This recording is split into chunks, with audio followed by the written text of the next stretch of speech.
Bienvenue dans cette troisième partie et dernière partie de notre série sur la résilience enracinée dans la foi. Après avoir posé des fondations personnelles et spirituelles, puis exploré la puissance transformatrice de nos blessures, nous entrons maintenant dans la dimension collective. Comment bâtir des organisations, des ministères, des entreprises capables de traverser les crises et d'en ressortir plus fortes. Personne ne traverse la vie seule. Et surtout, aucune résilience ne reste solide si elle n'est que personnelle. Dans cette dernière partie, on va élargir le cercle. On va passer du « je tiens » à « nous tenons », du cœur individuel à la culture collective. Parce qu'un homme restauré, c'est puissant, mais une communauté résiliente, c'est transformateur. Préparez-vous à outiller votre équipe, votre communauté, votre structure pour en faire un lieu d'impact durable. Je suis Gildas Stanko et bienvenue sur la chaîne Grégoire Well.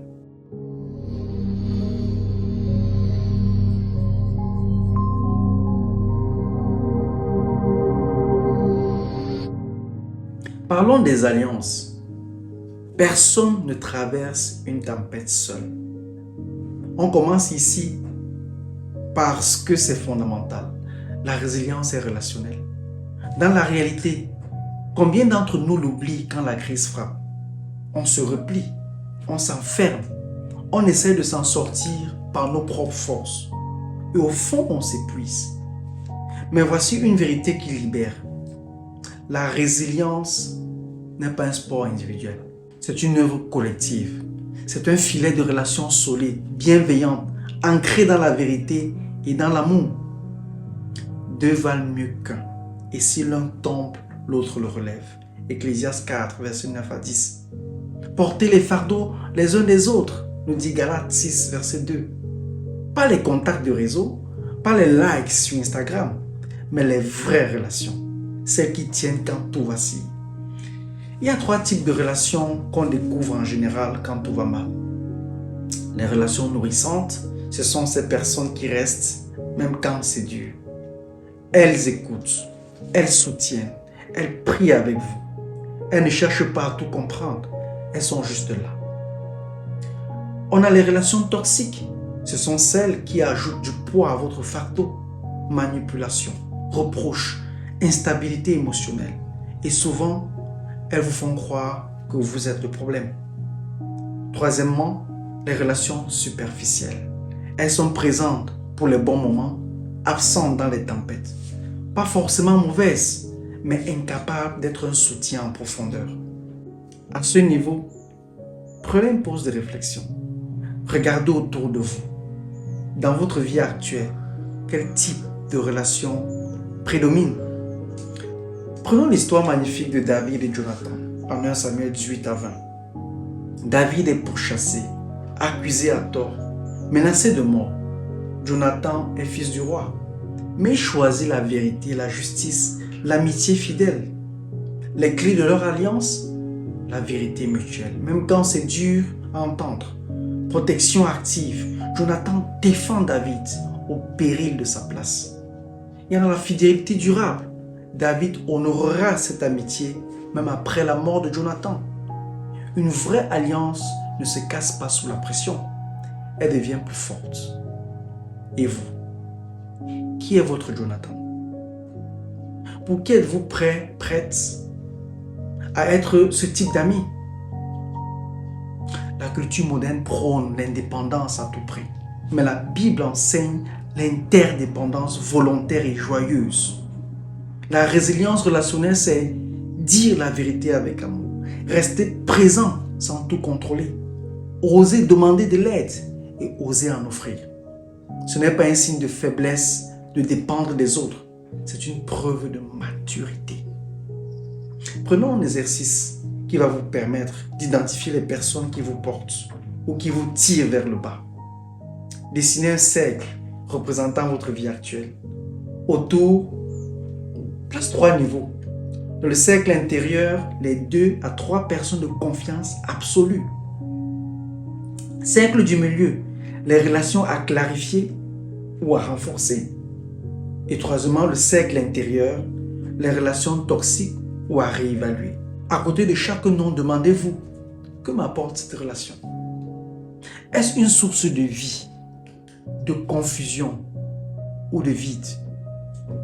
Ce que vous tolérez autour de vous façonne ce que vous traversez en vous. Et maintenant, que faire de cette prise de conscience? Identifiez une ou deux relations à cultiver intentionnellement. Un mentor spirituel, un ami fidèle, un binôme de prière. Et proposez un pacte relationnel. N'ayez pas peur du mot pacte. Dans ce pacte relationnel, vous pouvez dire, je m'engage à être là, à écouter sans juger, à prier pour toi. On avance ensemble. Les gens aujourd'hui ont peur de prendre ce genre d'engagement. Mais vous pouvez même créer un mini-groupe de résilience mutuelle sur 30 jours. Un espace pour partager, prier et se soutenir.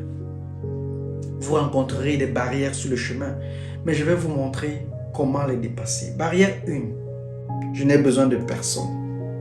Quelle est la solution à cela? L'humilité. Apprenez à recevoir. Barrière 2. La peur du rejet. Quelle est la solution à cela? Bâtir une relation progressive, une confiance pas à pas. Barrière 3. Les douleurs du passé. Quelle est la solution à cela? Guérison intérieure, pardon, restauration. Barrière 4. Trop demander aux autres. Quelle est la solution à cela? Apprenez à équilibrer, lui donner et le recevoir. Comprenons ceci. La vulnérabilité n'est pas une faiblesse. C'est une porte vers l'authenticité. Voulez-vous devenir résilient? Alors n'avancez pas seul. On ne devient pas fort en s'isolant. On devient fort en s'alliant. La vraie victoire n'est pas individuelle. Elle est collective, enracinée dans l'amour, dans la loyauté et dans la foi. Voulez-vous aller plus loin? Alors choisissez bien avec qui vous marchez. L'ami aime en tout temps. Et dans le malheur, il se montre un frère, nous dit Proverbe 17, verset 17. Donc, première question sérieuse de cette partie, qui sont vos alliances de résilience? Mais voici une vérité qu'on évite souvent. Même dans nos relations, nous sommes blessés. Et si ces blessures n'étaient pas seulement des cicatrices, mais des lieux de transformation pour votre leadership? Passons de la blessure au leadership. On nous a appris que pour diriger, il faut être fort, sûr, maîtrisé. On attend des leaders qu'ils soient forts, constants, toujours au top. Mais Dieu ne recrute pas comme ça. Dieu bâtit ses leaders dans les creux, pas sur les sommets. Il façonne dans les larmes, il élève dans les blessures. Et ce que le monde rejette, Dieu peut loindre. Dans nos entreprises, nos églises, même nos familles, on valorise l'image. On veut du contrôle. Mais la vérité, c'est que la vraie autorité spirituelle ne vient pas d'un parcours sans faute. Elle vient des cicatrices. La Bible ne cache pas les échecs de ses héros. Elle les expose. Que ce soit Pierre, Moïse, David, Paul, tous ont chuté. Tous ont été brisés. Et pourtant, tous ont été utilisés. Paul le dit clairement. Quand je suis faible, c'est alors que je suis fort. 2 Corinthiens 12, verset 10. Pourquoi? Parce que dans la faiblesse, il y a un peu de place pour le masque, juste de la grâce. Regardez Pierre, avant la croix, il est plein de lui-même. Il promet à Jésus qu'il ne le trahira jamais. Et pourtant, il le renie 3 fois. Et puis il pleure, il s'effondre, il retourne à la pêche. Il croit que c'est fini. Mais Jésus vient le chercher, non pas pour l'humilier, mais pour le restaurer. Il ne lui dit pas, tu m'as trahi. Il lui demande, m'aimes-tu? 3 fois. Comme pour chaque reniement, une question, une grâce, une restauration. Et ensuite, paie mes brebis. Est-ce que vous voyez, la blessure est devenue la porte d'entrée du ministère. Peut-être que vous aussi êtes disqualifié. Vous vous sentez trop abîmé, trop en colère, trop fatigué, trop sale même, trop en retard. Mais écoutez-moi bien. Ce n'est pas votre blessure qui vous disqualifie. C'est elle qui guérit vous rend légitime. 2 Corinthiens 1 verset 4 dit « Dieu nous console dans toutes nos afflictions, afin que nous puissions consoler ceux qui passent par l'affliction. » En d'autres mots, ce que vous avez traversé, ce que vous avez survécu, vous donne une voix, un regard, une compassion que d'autres n'ont pas. Alors je vous propose un exercice maintenant. Prenez un carnet ou votre téléphone et répondez à ces questions. Quelle blessure a laissé une trace en moi? Qu'est-ce qu'elle a détruit? Et qu'est-ce qu'elle a fait naître? Quelle vérité de Dieu est devenue vivante dans cette saison? Et maintenant, complétez cette phrase. Aujourd'hui, je suis capable de porter parce que j'ai traversé. Ce simple exercice peut transformer votre regard sur votre passé. Vous ne portez plus votre douleur comme un poids, vous la portez comme une couronne. Dieu ne cherche pas des gens qui brillent. Il cherche des gens qui brûlent d'amour, même au travers des cendres. Regardez bien, ce sont les cicatrices de Jésus que Thomas a touchées. Pourquoi? Pas sa gloire, pas ses discours. Il a touché ses blessures. Et vous aussi, vos cicatrices peuvent être des ponts vers le cœur des autres. Vous n'êtes pas trop cassé pour conduire. Vous êtes exactement dans la main du potier. Et ce qu'il façonne en vous, dans le secret, va porter du fruit en public. Jésus ne cache pas ses cicatrices. Elles sont devenues sa signature. Et vous aussi, vous pouvez dire, voici ce que j'ai vécu, mais voici ce que Dieu en a fait. Mais un leader restauré n'est pas la fin du processus. La vraie question maintenant, c'est comment ce leadership façonne une structure. Parce que si votre cœur change, mais que votre environnement reste fragile, la prochaine crise fera encore des dégâts. Alors maintenant, parlons des structures. Parlons de la résilience organisationnelle. Il y a une vérité qu'on oublie trop souvent. Les organisations, ce ne sont pas que des logos, des procédures ou des objectifs. Ce sont des corps vivants, faits de personnes, de visions, de tensions, d'espérance, de silence parfois. Et comme tout corps vivant, elles peuvent tomber malades.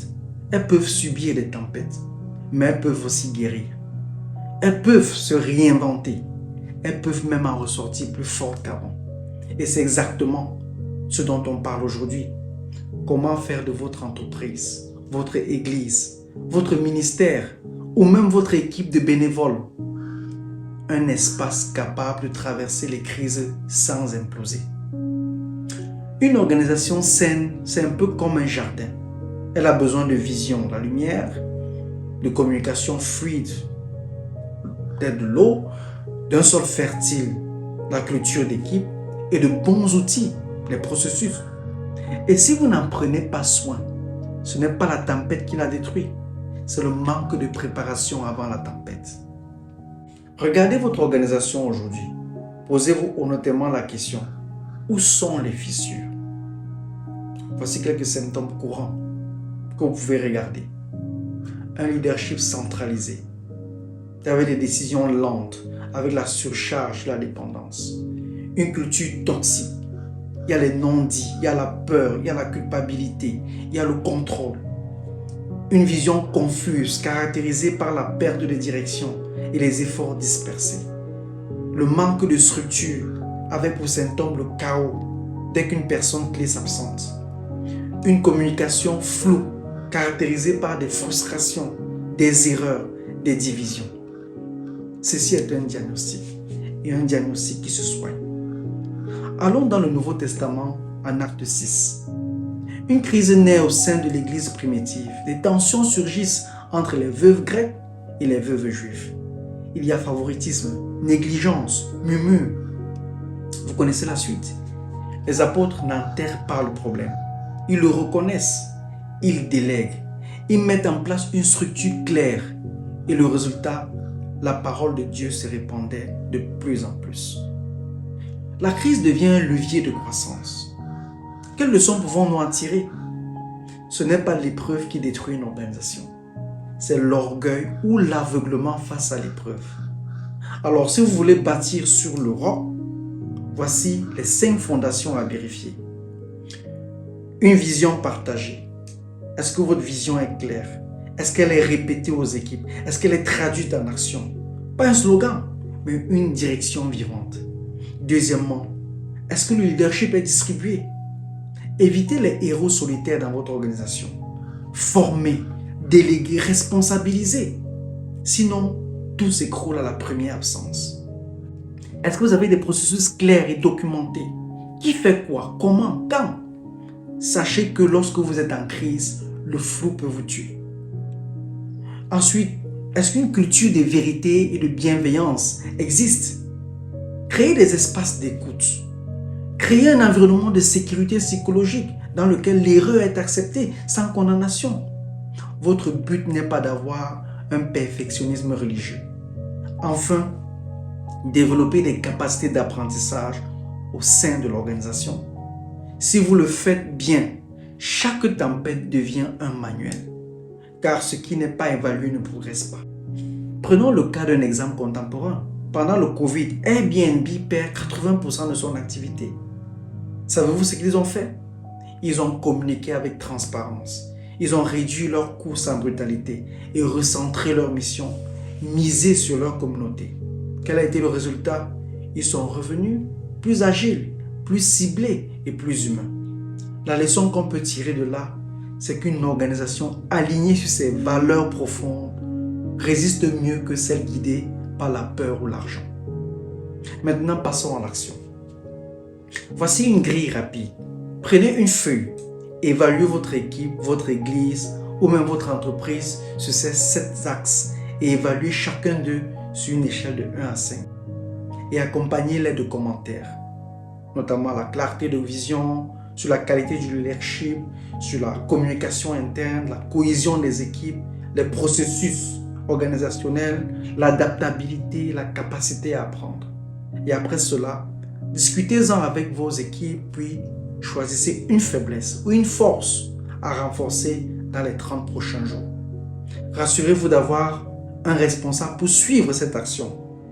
Et à la fin de ces 30 jours, asseyez-vous de nouveau pour évaluer les progrès et identifier les ajustements à faire. Voyez-vous, pas besoin de révolution, juste de cohérence et de courage. Avant de passer au prochain point, retenez ceci. Une organisation résiliente n'est pas une structure parfaite. C'est une structure vivante, alignée, humaine et prête à apprendre. Celui qui entend mes paroles et les met en pratique est semblable à un homme qui a bâti sur le roc. Matthieu 7, verset 24. Alors aujourd'hui, regardez votre équipe, votre projet, votre organisation et demandez-vous, sur quoi suis-je en train de construire? Et si la crise n'était pas seulement quelque chose à survivre, mais quelque chose à discerner, c'est ce que nous allons explorer maintenant. Nous allons voir que la crise égale opportunité. Et si je vous disais que la crise que vous traversez en ce moment, cette épreuve qui secoue votre vie, votre projet, votre équilibre, n'est peut-être pas une fin, mais une porte. Une porte vers quelque chose de plus profond. Mais cette porte, vous ne la verrez que si votre regard change. Dans la langue chinoise, le mot crise se compose de 2 idéogrammes. L'un signifie danger, l'autre signifie opportunité. Ce que les sages asiatiques traduisent par la linguistique, la Bible le proclame avec puissance. Ne vous conformez pas au siècle présent, mais soyez transformés par le renouvellement de l'intelligence. Romains 12, verset 2. Chaque crise contient un appel, une graine de percée, mais encore faut-il savoir la reconnaître. Revenons à l'histoire de Joseph, fils de Jacob. Dans son histoire, d'abord une crise familiale, qui est la jalousie, la trahison. Il est vendu par ses frères. Ensuite, une crise d'injustice. Il est faussement accusé et il est emprisonné. Et finalement, une crise nationale, une famine et un effondrement. Mais dans tout cela, Dieu tissait un plan. C'est pour cela que nous devons comprendre la logique du royaume. Dans le royaume de Dieu, une crise n'est jamais seulement un problème, c'est une triple invitation. Elle met à nu ce qui était caché, vos fragilités, vos forces enfouies, les vraies intentions des gens autour de vous. La crise filtre le superficiel et révèle l'essentiel.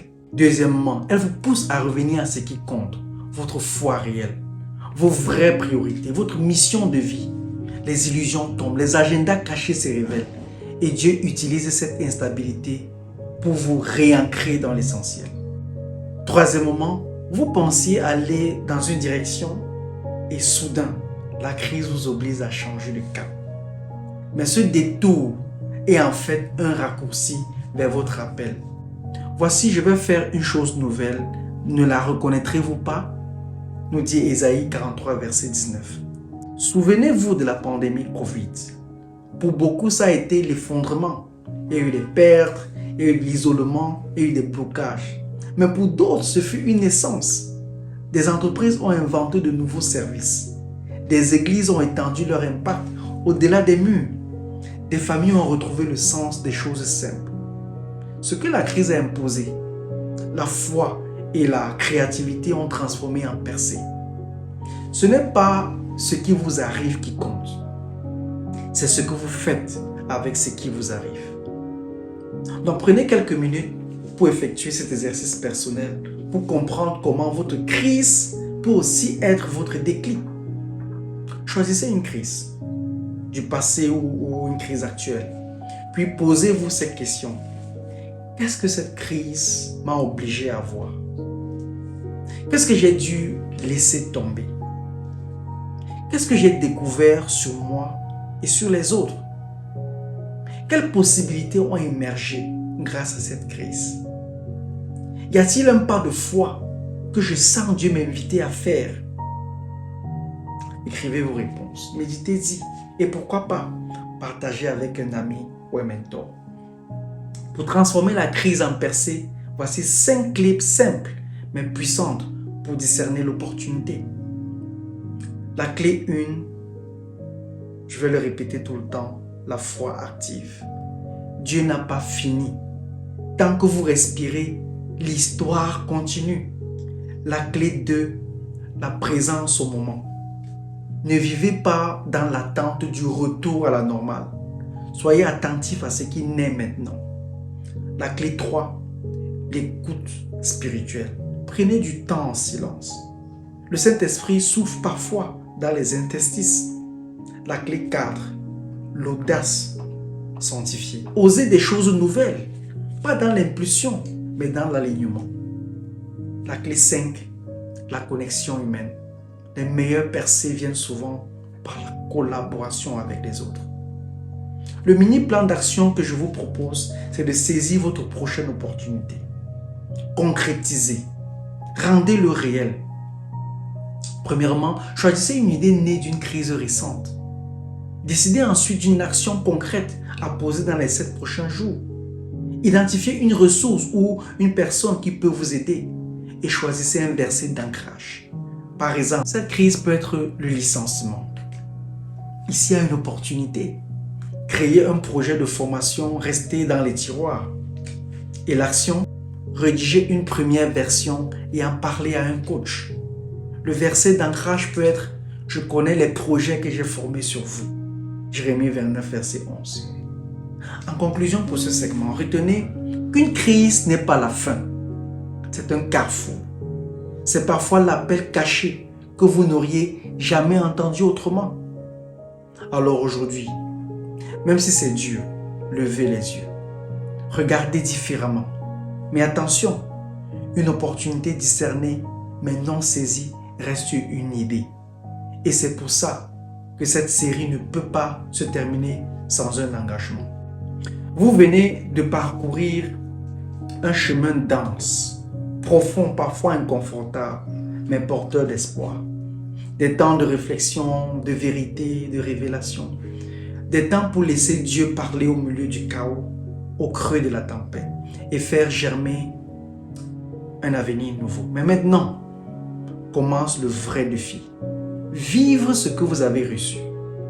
Jacques 1, verset 25 dit « Heureux celui qui écoute la parole et la met en pratique. » Ce que vous venez de vivre était un tournant. Ces moments ont permis de déconstruire des résistances, de nommer des blessures, de réveiller des forces cachées, de bâtir une vision nouvelle. Mais sans décision concrète, tout cela risque de s'évaporer. La transformation demande un engagement. Voilà, nous sommes arrivés au terme de ce parcours, mais en réalité, ce n'est que le début d'un autre regard, d'une autre manière de traverser la vie. Durant ce parcours, vous n'avez pas seulement accumulé des informations, vous avez plongé. Vous avez visité des zones sensibles, vous avez regardé en face des blessures anciennes. Mais vous avez aussi découvert que ces blessures pouvaient devenir des sources. Vous vous êtes laissé bousculer. Vous avez entendu des récits, des témoignages, des vérités bibliques. Vous avez vu que la résilience n'est pas un sprint, ni un concept à la mode. C'est un appel. C'est un style de vie. C'est un enracinement. Marcher dans la résilience, ce n'est pas dire tout ira toujours bien, mais plutôt, même quand tout s'effondre, je ne m'effondre pas avec, parce que je sais à qui j'ai cru, parce que je ne bâtis plus sur les circonstances, les émotions ou la validation des autres. Je bâtis sur le roc. Et le roc, ce n'est pas votre volonté, ce n'est pas votre perfection, ce n'est pas votre passé guéri, c'est Dieu. Il est fidèle, il est stable, il est immuable. Alors, vous repartez avec une direction, des engagements, une feuille de route et des choix concrets pour les prochains jours. Et surtout, une conscience renouvelée de ce que Dieu peut faire avec votre fragilité. Ce que les autres ont voulu pour votre mal, Dieu peut le transformer en bien. Votre vie peut devenir une parabole vivante, une démonstration que la grâce reconstruit ce que la douleur a démoli. Maintenant, avancez avec foi. Même si vous trébuchez, ne restez pas à terre. Même si vous doutez, gardez les yeux ouverts. Même si vous avez peur, avancez quand même. Parce que vous n'êtes plus seul. Et parce que rien n'est permanent sauf Dieu et ses promesses. Que votre vie proclame la résilience du ciel au cœur de votre environnement. Merci d'avoir marché avec moi. Que la paix, la force, la grâce de Dieu vous accompagne. Si cette série vous a aidé, partagez-la. Parce que la résilience, quand elle se transmet, devient une culture pour tous. Merci.